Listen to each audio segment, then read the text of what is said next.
जय हिंद स्टूडेंट, कैसे हैं आप सभी। मैं राकेश कुमार स्वागत करता हूं आप सभी का डीसी मैथ्स पार्टन पे। डीसी मैथ्स पार्टन जो आपको प्रोवाइड कर रहा है आपके सीजीबीएसई क्लास 10th मैथ्स का सोल्यूशन, वो भी आपके अपने लैंग्वेज हिंदी में। चलिए आज हम डिस्कस करने वाले हैं चैप्टर नंबर 4, जो कि है आपका समांतर श्रेणी अरिथमेटिक प्रोग्रेशन, जिसको आप एपी के नाम से भी जानते हैं। क्या होता है एपी, क्या होता है समांतर श्रेणी, थोड़ा सा इस बात पर हम डिस्कस करते हैं ताकि हमारा आने वाला जो सफ़र हो काफ़ी अच्छा हो, क्योंकि इंट्रोडक्शन अगर नहीं हो पाएगा तो फिर थोड़ा सा चीज़ें मुश्किल हो जाती हैं। तो पहले समझते हैं कि अरिथमेटिक प्रोग्रेशन क्या होता है। हमें एक नंबर का सीरीज़ दिया जाएगा, अब सीरीज़ तो ठीक है, लेकिन अरिथमेटिक प्रोग्रेशन के लिए उस सीरीज़ में ऐसी क्या खास बात होनी चाहिए, तब हम उसको क्या कहेंगे, एपी कहेंगे, समांतर श्रेणी कहेंगे। श्रेणी देना ठीक है, लेकिन उस श्रेणी में ऐसी कुछ बातें होती हैं स्टूडेंट, जिसके कारण से उस श्रेणी सामान्य श्रेणी नहीं, एक स्पेशल श्रेणी हो जाता है, जिसको हम किस नाम से जानते हैं, अरिथमेटिक प्रोग्रेशन या समांतर श्रेणी के नाम से जानेंगे। और वो होगा आपका कि उसमें जो टर्म्स होंगे उनके बीच का जो अंतर होगा वो क्या होगा, बिल्कुल एक जैसे होगा। क्या मतलब सर? तो देखिए, अगर मैं कहता हूं कि एक लेट सपोज कि मैं एक नंबर का सीरीज ले लेता हूं 1 3 5 7 9 एंड सो ऑन, ये आगे चलता ही जा रहा है। आप पहचान गए होंगे कि ये किस नंबर का सीरीज है, इवन नंबर ऑड नंबर्स का सीरीज है, ये विषम संख्याओं का ये श्रेणी है। चलिए, अब क्या ये समांतर श्रेणी है? अभी समांतर श्रेणी है या नहीं, इस बात का हम निर्धारण कैसे करेंगे हम, आखिर हम क्या ऐसी खास बात है इसमें कि इस श्रेणी को हम समांतर श्रेणी कहेंगे। एक एपी होगा, एक अरिथमेटिक प्रोग्रेशन होगा। तो मैंने कहा कि जो नंबर्स होंगे उनके बीच का जो डिफरेंस होगा, जो कॉन्जिक्यूटिव नंबर्स है, क्रमागत संख्याएं हैं, अर्थात सक्सीडिंग और प्रीसीडिंग, जो पूर्ववर्ती होगा और अपवर्ती होगा, अग्रगामी होगा, उत्तरगामी होगा, उसका जो अंतर होगा, उनमें जो अंतर होगा वो क्या होगा, बिल्कुल एक जैसे होगा, इक्वल होगा। समझ नहीं आ रहा है? बिल्कुल। देखिए, तो फर्स्ट टर्म को आप क्या कर दीजिए, छोड़ दीजिए। आप उठा लीजिए कोई भी एक टर्म इसमें से। सपोज करते हैं मैंने 5 को उठाया, ये रहा, मैंने 5 को उठाया, किसी भी टर्म को उठा लीजिए। अब आप कहेंगे कि टर्म क्या होता है, तो टर्म समझेंगे हम आगे चलकर। पद, एक एक पद आपको पता है इसके बारे में, टर्म क्या होते हैं। चलिए, मैंने कहा कि 5 को उठा लीजिए। अब एपी तभी होगा अगर मैं इस 5 और इससे जस्ट पहले आने वाले इस वर्ड के लिए क्या यूज़ किया जाता है, प्रीसीडिंग, एक वर्ड यूज़ किया जाता है प्रीसीडिंग।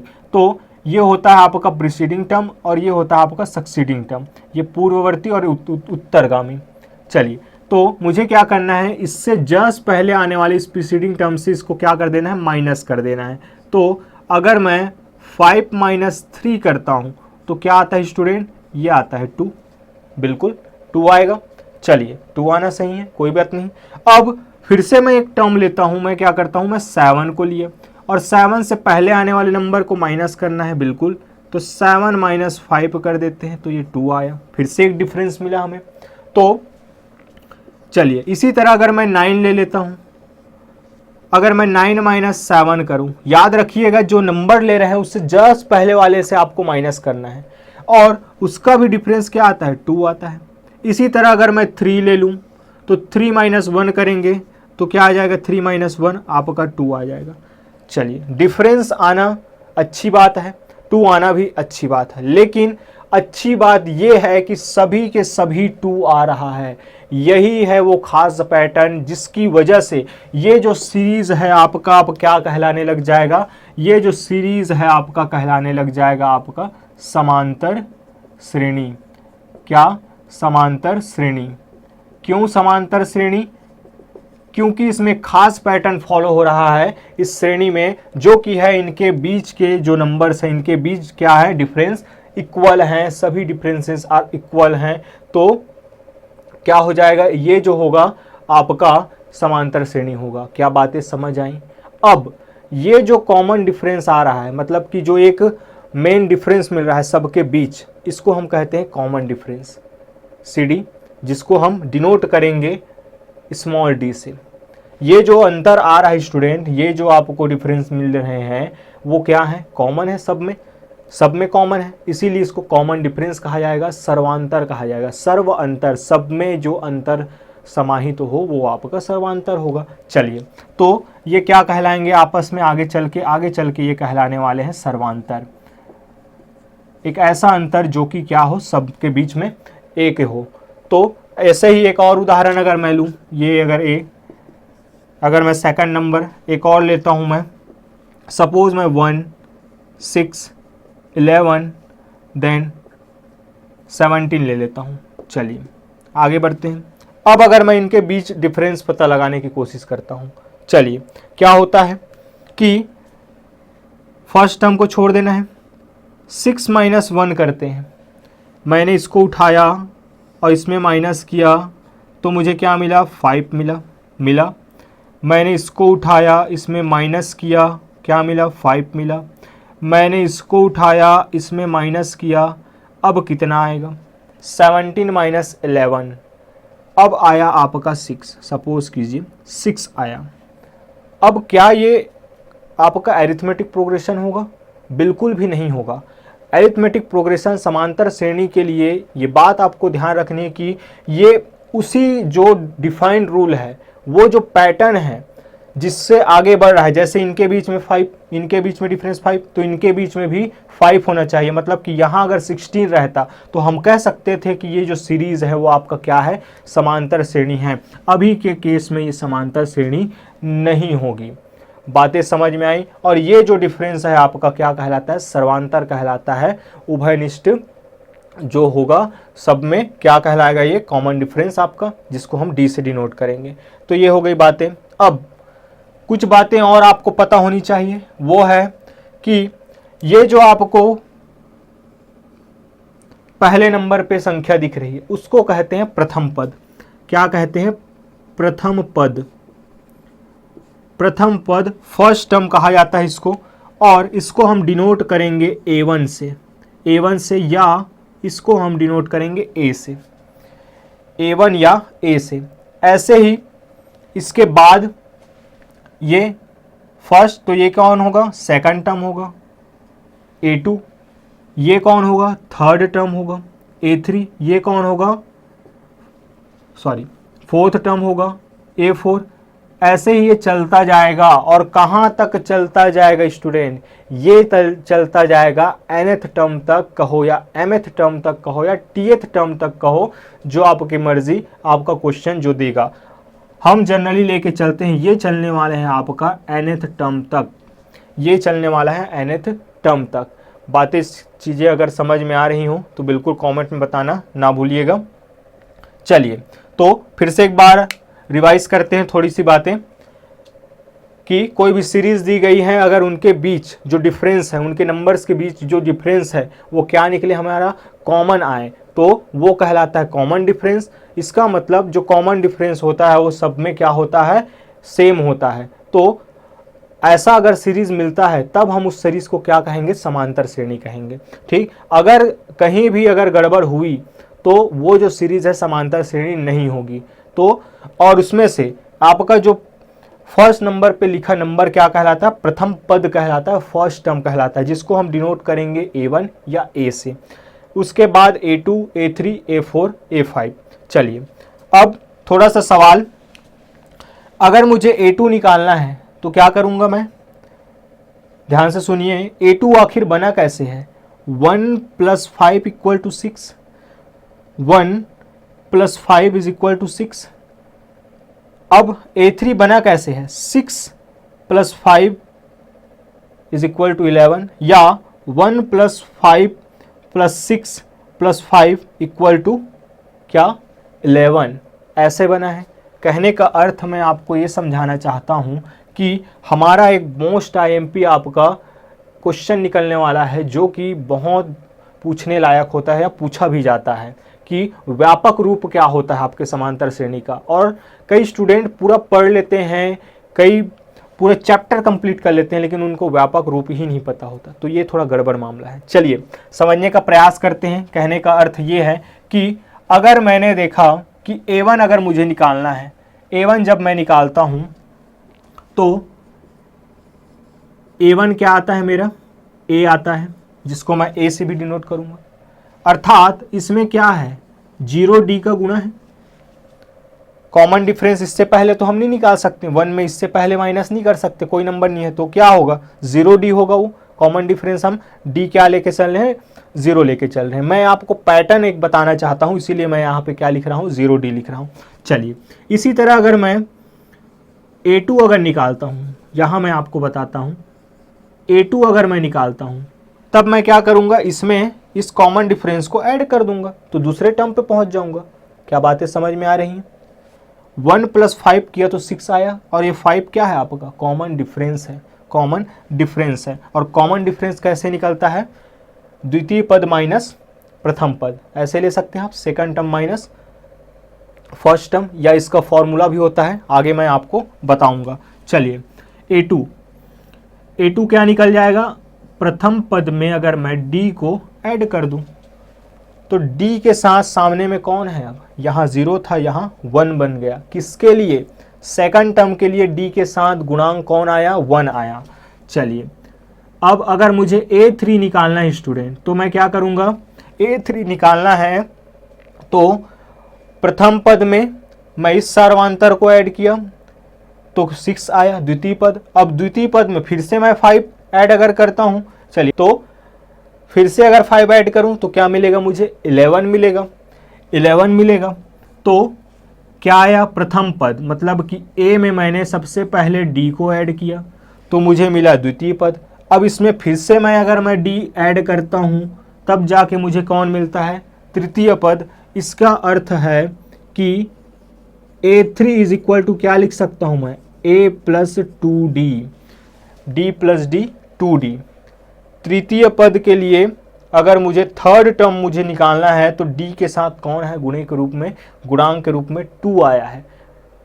तो ऐसे ही अगर मैं a7 अगर निकालना चाहूँ, मतलब कि 7th टर्म को अगर फाइंड करना चाहूँ तो क्या आएगा, आप गैस कर सकते हैं कि a + 6d, ये आएगा सर, बिल्कुल सही, a + 6d आएगा। तो क्या बातें समझ में आ रही हैं, बिल्कुल आ रही हैं। एक खास पैटर्न दिखाई दे रहा है कि a1 जब निकालते हैं तो यहाँ d है नहीं, मतलब कि 0 है। a2 जब हम निकालते हैं तो d के साथ गुणांक कौन, 1। a3 जब निकालते हैं तो d के साथ गुणांक कौन, 2। 3, n का मान अगर 3 तो d के साथ गुणांक कौन, n-1, जी n-1। a7 निकालते हैं तो n का मान क्या, 7, और तो d के साथ कौन, गुणांक के रूप में n-7, मतलब कि n-1, 7-1। अब सर ये n कहाँ से आया, बिल्कुल सवाल आना बिल्कुल तय है। अब देखिए आपको मैं ले चलता हूँ कि अगर मेरे पास a क्या है, आपका फर्स्ट टर्म है, प्रथम पद के रूप में a, तथा सार्वांतर कॉमन डिफरेंस d है, तब a1 मैंने निकाला, a2 मैंने निकाला a + d ऐड करके, a3 मैंने निकाला a + 2d करके। इसी तरह a4 जब मैं निकालूंगा तो a + 3d आएगा, a5 जब मैं निकालूंगा तो a + 4d आएगा, ये चलता ही जाएगा। तो an मतलब कि क्या, मैं अगर मुझे इसके आगे वाला टर्म निकालना है तो जैसे कि अगर हम सपोज करते हैं ये 16 है तो यहाँ पे डिफरेंस कितना आएगा, 5 आएगा। तो डिफरेंस कितना आया, 5 आया। इसके बाद कौन आएगा, यहाँ पे 21 आएगा। इसका मतलब कि ये जो है AP हो गया। तो अगर मैं इसी का कहूँ, ये first term, second, third, fourth, fifth, अगर मैं इसका 50th टर्म निकालूँ, 50वां पद निकालूँ, तो क्या हम ऐड करते जाएंगे इसी तरह, बिल्कुल नहीं। तो एक फॉर्मूले की ज़रूरत हमें पड़ती है, और वो फॉर्मूला होता है आपका जनरल फार्मूला कहलाता है। तो क्या होता है, वो होगा आपका कि अगर मुझे an निकालना है तो an अगर मुझे निकालना है तो मैं देख रहा हूँ कि इस a में n का मान जितना होगा उससे एक कम करके d के साथ गुणा करके मैं क्या कर देता हूँ, ऐड कर देता हूँ। तो कर देते हैं n-1 इंटू d, ये जो होगा आपका फॉर्मूला आपका निकलता है। किसका? एनवा पद का। किसका? एनवा पद का जो फॉर्मूला है वो आपका ये निकलता है। एनवा पद क्या है सर? एनवा पद वो पद है जिसको आपको क्वेश्चन पूछेगा कि अगर ये एपी है तो इतने टर्म को आप फाइंड कीजिए कि उस टर्म पे कौन सा नंबर आएगा। तो थोड़ा सा और समझ लेते हैं। ए और डी से आप भली भांति परिचित हैं। ए है आपका प्रथम पद और डी है आपका सार्वधातुक। लेकिन यहाँ पे जो ये ए एन और एन है वो है बॉस। अगर ये दोनों अगर आपने समझ लिया तो पूरा एरिथमेटिक प्रोग्रेशन आपका बहुत बड़ा कवर हो जाएगा। इसका जो पोर्शन है बहुत बड़ा भाग आपने कवर कर लिया। मान लिया सारा खेल इसी का है। ये शुरू से लेकर अंत तक स्टूडेंट आपको मिलने वाला है और इससे इसको आप फेस करने वाले हैं। तो इसको बड़े ही ध्यान से समझिए। बहुत ही हम बारीकी से समझने वाले हैं क्या होता है एन और क्या होता है ए एन। इन दोनों के बीच अगर डिफरेंस आपने कर लिया तो समझ लीजिए कि यहाँ से जो 6 मार्क्स के क्वेश्चन आने वाले हैं या जो भी क्वेश्चन आएगा बिल्कुल ही आसानी से बनेगा आपका। तो पहला चीज़ कि A1 हो गया आपका फर्स्ट टर्म, प्रथम पद। दूसरा D हो गया आपका A2 माइनस A1। क्या करते हैं हम कि इस वाले टर्म से इस वाले टर्म को क्या करते हैं हम माइनस करते हैं तो D निकल जाता है। ये इसका फॉर्मूला आप मान के चलिए, है ना। तो द्वितीय पद माइनस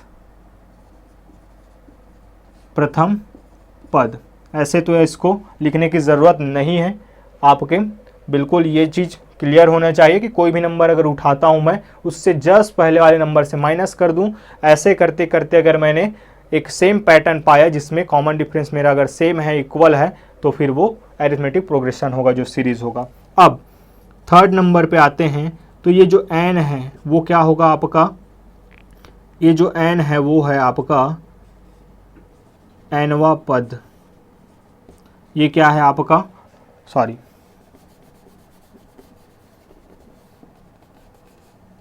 पदों की संख्या।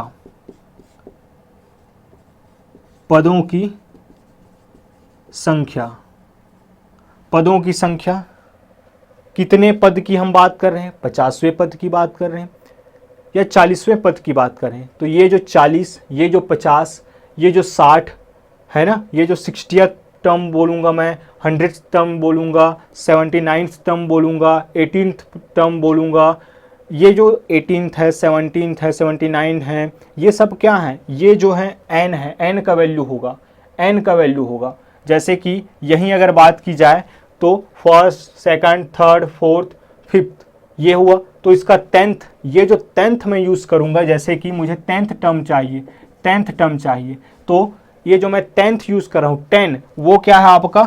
n का वैल्यू है। पदों की संख्या या पद का नंबर क्या? Term number. आप लिख लीजिए टर्म नंबर है। किस टर्म की, किस पद की संख्या की बात कर रहे हैं। अब दूसरा चीज होता है आपका जिसके बीच आपको डिफरेंस करना है, वो होता है ए एन। तो एनवे पद का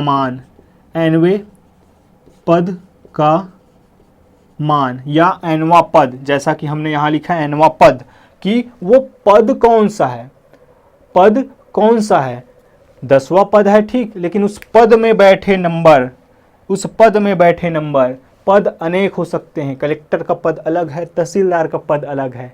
तो उस पद तो पद रहेगा, 10वां पद, लेकिन पद में बैठने वाले कौन? उसका वैल्यू होगा। कलेक्टर का अपना एक वैल्यू है, एसडीएम का अपना एक वैल्यू है। तो इसी तरीके से ये जो होगा एन क्या होगा? वहाँ पे बैठे नंबर होगा स्टूडेंट, और एन क्या होगा? उस पद का मान होगा, उस पद का जो होगा संख्या होगा, और ये उस पद पे बैठे नंबर होंगे कि उसका वैल्यू कितना है। जैसे कि अगर मैं सेकंड यूज़ करता हूँ, सेकंड टर्म, तो सेकंड टर्म, ये जो सेकंड है वो डिनोट करेगा इस टर्म को।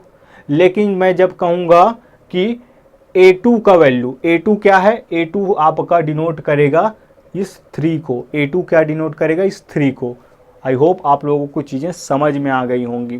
तो इस पर आप बिल्कुल ध्यान देंगे, इन इन दोनों पर आप बिल्कुल ध्यान देंगे, बहुत ही ज़्यादा इम्पॉर्टेंट है ये चीज़ें। तो number of nth term, number of nth term, ये आप नोट कर लीजिए। ये होता है आपका कॉमन डिफरेंस,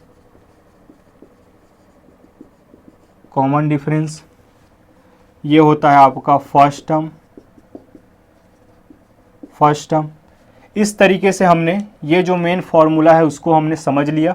ये कैसे आता है, आखिर क्यों ज़रूरत पड़ी, क्योंकि हमें अगर एक बड़े नंबर की पद की अगर जानकारी चाहिए, उस पद में बैठे नंबर की जानकारी अगर चाहिए, जैसे कि हमें इस सीरीज़ का 50th टर्म अगर मुझे पता करना है कि 50th टर्म क्या होगा, 50वां पद क्या होगा, तो मैं उसको ऐड करते नहीं जाऊंगा। तो मैं क्या करूंगा, इस n का वैल्यू 50 रखूंगा और यहाँ पे इस फॉर्मूले की मदद से क्या फाइंड कर लूँगा मैं, 50th टर्म को फाइंड कर लूँगा। ए आपको पता है, ए निकालना बड़ा ही आसान है, डी भी निकालना बड़ा ही आसान है। चलिए क्वेश्चन के माध्यम से इसको समझने का प्रयास करता है कि आखिर कैसे अप्लाई हम करने वाले हैं। तो स्टूडेंट, अभी हमने डिस्कस किया कि एक समांतर श्रेणी का व्यापक रूप क्या होता है, ए प्लस डी, ए प्लस 2d, ए प्लस 3d, ऐसे ए प्लस 4d, और ये आगे बढ़ता ही जाएगा। ये आपका व्यापक रूप होता है।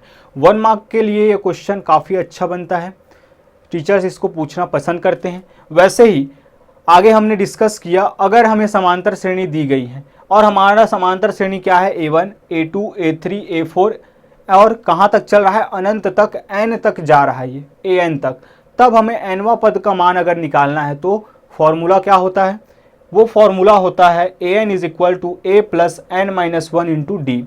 ये आपको पता है, an आपका क्या है, nth टर्म का नंबर, a क्या है, प्रथम पद है, n क्या है, टर्म नंबर है, और d क्या है, आपका कॉमन डिफरेंस है, सर्वांतर है। ये चीज़ें हमने अभी अभी समझी है। आगे बढ़ते हैं, इन पर कुछ क्वेश्चंस हैं, उसको थोड़ा देख लेते हैं। शुरुआत में आपके बेसिक क्वेश्चन दिए गए हैं। जैसे क्वेश्चन नंबर 1 की बात की जाए तो समांतर श्रेणी दी गई है -7, -11, -15 और -19। इसके लिए आपको प्रथम पद, चौथा पद व सार्वंतर ज्ञात करना है। बड़ा ही आसान है, ये आप कर लेंगे। चलिए आगे बढ़ते हैं। क्वेश्चन नंबर 2 दिया है आपका कि किसी समांतर श्रेणी का प्रथम पद a बराबर 10 है और सार्वंतर d बराबर -3 है, तो श्रेणी का प्रथम 3 पद लिखिए। चलिए ये थोड़ा क्वेश्चन अच्छा है, इसको ज़रा देख लेते हैं। तो सबसे पहले जो गिवन डेटा है उसको हम नोट कर लेते हैं। तो दिया गया है, एग्जाम्पल नंबर 2 की हम बात कर रहे हैं। गिवन है आपके पास प्रथम पद। शुरुआत में जब चीज़ें अगर याद नहीं हो रही हैं तो आप इसको पूरा लिखिए। प्रथम पद a बराबर आपको दिया है 10 व सार्वंतर d बराबर आपको दिया है -3। अब आपको कहा जा रहा है कि प्रथम 3 पद को, जो भी सीरीज होगा, कुछ भी एपी हो सकता है। यहाँ अब जब कभी भी हम सीरीज बोलेंगे तो सीरीज का अर्थ यहाँ कुछ और नहीं होगा, समांतर श्रेणी ही होगा। तो प्रथम पद दे दिया है, सर्वांतर दे दिया गया है और प्रथम 3 पदों को आपको ज्ञात करने बोला जा रहा है। तो प्रथम 3 पदों की बात की जाए तो पहला चीज तो प्रथम पद, किसी भी श्रेणी का प्रथम पद जो होगा, A1 जो होगा वो क्या होगा, वही होगा जो दिया है। उसके बाद द्वितीय पद को अगर निकालना है मुझे, A2 निकालना है, द्वितीय पद निकालना है स्टूडेंट, तो क्या करते हैं हम, प्रथम पद में कॉमन डिफरेंस को क्या कर देते हैं, ऐड कर देते हैं। तो क्या आ जाएगा यहाँ, द्वितीय पद अर्थात A2 की अगर बात की जाए तो ये होता है आपका a प्लस डी। इसको थोड़ा अच्छे से लिख लेते हैं, a इज इक्वल टू 10। कोई दिक्कत नहीं है, कोई भी दिक्कत नहीं होनी चाहिए। चलिए तो यहाँ से हो जाएगा 10 प्लस d का मान है -3, और प्लस और माइनस होता है माइनस, प्लस इंटू माइनस क्या हो जाएगा आपका माइनस, तो 10 माइनस 3 करेंगे तो ये आ जाएगा आपका 7, अर्थात दूसरा पद क्या है मेरा 7 है। इसी तरह तृतीय पद की बात की जाए, तृतीय पद अर्थात A3 की, तो ये होता है आपका formula a plus 2d is equal to, a का मान है 10 इंटू 2 माइनस 3, तो ये हो जाएगा 10 माइनस, यहाँ से 6, तो ये आएगा आपका 4। इसका अर्थ है कि कॉमन डिफरेंस -3 है, तो ये हुआ आपका 10, 7, 4। आगे की कहानी 1 आएगा, फिर आगे आप निकाल सकते हैं, इस तरीके से पूरा सीरीज निकाल सकते हैं। तो क्वेश्चन नंबर 2 आपका, एग्जाम्पल नंबर 2 इस तरीके से बनेगा। चलिए, आंसर लिखने का तरीका भी यहाँ बताया गया है बड़े ही अच्छे तरीके से। तो आपको लिखना है, अतः श्रेणी के प्रथम 3 पद 10, 7 व 4 हैं। इस तरीके से आपको लिखना है। बढ़ते हैं एग्जाम्पल नंबर 3 की ओर। काफ़ी अच्छा पैटर्न है ये अपने आप में, और इसमें से समझना बहुत ज़रूरी है क्वेश्चन को। पहली बात तो यहाँ दी गई है कि संख्याओं की निम्नलिखित श्रृंखलाओं में से, जो भी दी गई हैं ये, में से कौन कौन सी समांतर श्रेणी में हैं। मतलब कि कुछ ऐसे कंडीशंस मिलने वाला है जिसमें कुछ सीरीज हो भी सकती है समांतर श्रेणी और कुछ नहीं भी। तो अगर कोई समांतर श्रेणी है तो उसके अगले 2 पद को ज्ञात कीजिए। मतलब कि एक सीरीज दी गई है, उसमें कुछ नंबर्स दिए गए हैं, अर्थात first term, second term, third term ऐसे दे दिए गए हैं। अगर वो समांतर श्रेणी बन जाती है, अगर हैं, अर्थात उनके बीच में जो कॉमन डिफरेंस आएगा वो हमारा सेम आ जाए, तो हमें क्या करना है, जितने भी नंबर्स दिए गए होंगे, जितने भी पद दिए गए होंगे, उससे आगे के 2 पद फाइंड करना है। चलिए, तो इस क्वेश्चन को हम करते हैं, और काफ़ी अच्छा क्वेश्चन है अपने आप में। तो एग्जाम्पल नंबर 3 की अगर बात की जाए स्टूडेंट, तो यहाँ first, second, third and 4 questions हैं। इसमें से 2 आपको मैं समझाने वाला हूँ, बाकी 2 आप अपने से करेंगे, क्योंकि पैटर्न मायने रखता है कि आपको लिखना कैसे है आखिर, अगर एग्जाम में आपका पूछा जाए तो। सबसे पहले ये दिया गया एपी है, ये आप लिखेंगे कि समांतर श्रेणी दी गई है आपको। अब यहाँ पे जो बातें हमें पता है, क्या ए क्या है आपका प्रथम पद, वो है 9, और डी क्या है, डी ज़रा निकाल लेते हैं।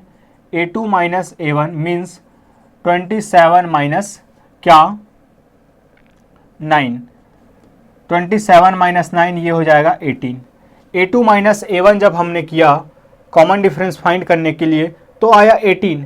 चलिए, अब इसको हम निकालेंगे कैसे आखिर। यहाँ पे सबसे बड़ा रोल हमारा प्ले करेगा ये डी।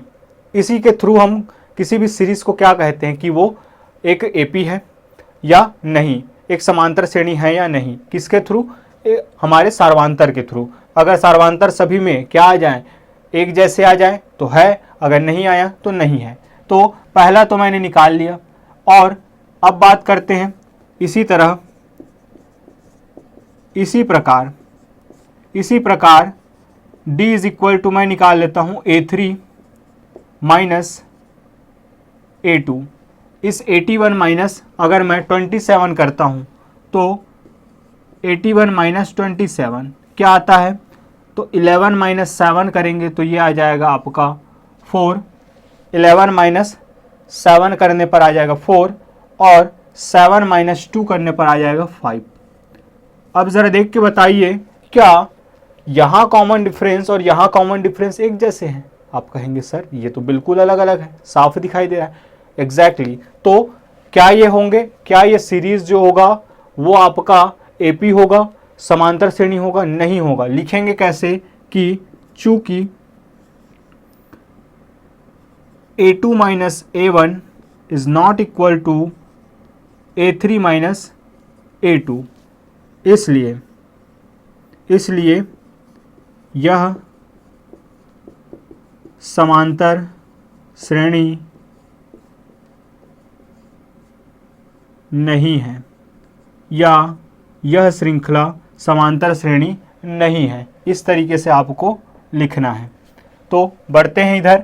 यहाँ पे अगर बात की जाए, यहाँ आपका प्रथम पद है 4 और D है आपका, और D निकालते हैं तो D निकलता है आपका कि A2 माइनस A1 करते हैं। A2 माइनस A1 मीन्स, चलिए यहाँ कर लेते हैं कि A2 माइनस A1 जब मैं करता हूँ तो ये आता है 4 प्लस √3 माइनस 4 मीन्स 4 से 4 कैंसल, क्या आ जाएगा, √3 आ जाएगा। इसी तरह a3 माइनस a2 करता हूँ, a3 माइनस a2 करता हूँ तो ये हो जाएगा आपका 4 + 2√3 माइनस 4 माइनस √3, क्योंकि माइनस साइन अंदर जाएगा तो ये भी माइनस हो जाएगा और ये भी माइनस हो जाएगा। तो यहाँ से -4 और ये +4 आपस में कैंसिल, और ये रहा -√3 और ये रहा +2√3। तो यहाँ से क्या हो जाएगा, यहाँ से अगर मैं एक √3 अगर माइनस कर देता हूँ तो एक √3 बच जाएगा। इसी तरह अब a4, इस वाले को देखते हैं तो a4 माइनस a3 जब मैं करता हूँ तो ये क्या आता है, चलिए देख लेते हैं। याद रखिएगा स्टूडेंट, कोशिश कीजिएगा कि आप सभी को आप क्या कर लीजिए, इस तरीके से निकाल के देखें। कई बार होता यह है कि यहाँ तक तो कॉमन डिफरेंस सेम आता है, लेकिन लास्ट टर्म में आप फंस जाते हैं। और अगर जो बच्चा लास्ट टर्म का नहीं निकाला है तो वो यहीं से बता देगा 2 को निकाल के ही कि ये है, लेकिन ऐसा नहीं होता, वो नहीं रहता है और यहीं पे आपके मार्क्स कट जाएंगे। तो चलिए यहाँ पे a4 माइनस क्या कर देंगे, a2 कर देते हैं, a3, तो 4 माइनस 2√3, तो यहाँ से हो जाएगा ये 4 से -4 कैंसल, यहाँ पे आ जाएगा आपका √3। इसका अर्थ है सभी में कॉमन डिफरेंस क्या है, √3 है, जो कि सेम है आपका।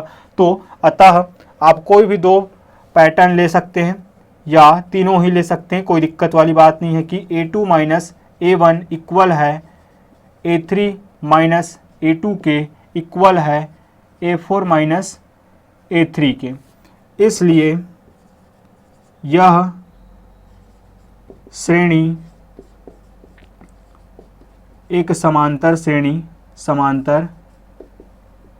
श्रेणी है, ये आपका आंसर है। इसी तरह से आगे के दोनों क्वेश्चन को आपको बनाना है और अगर कोई समस्या आती है तो आप बिल्कुल हमें बताइए।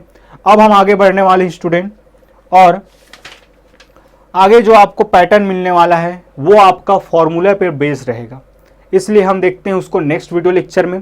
तब तक के लिए अपना ख्याल रखिएगा और a और an के बीच में डिफरेंस आप बिल्कुल क्लियर कर लीजिएगा उस फॉर्मूले को, ताकि हम जो आगे के क्वेश्चन होगा उसको बिल्कुल ही अच्छे से कर पाएँ। तो ख्याल रखिए अपना, प्रैक्टिस पे ध्यान दीजिए। जय हिंद।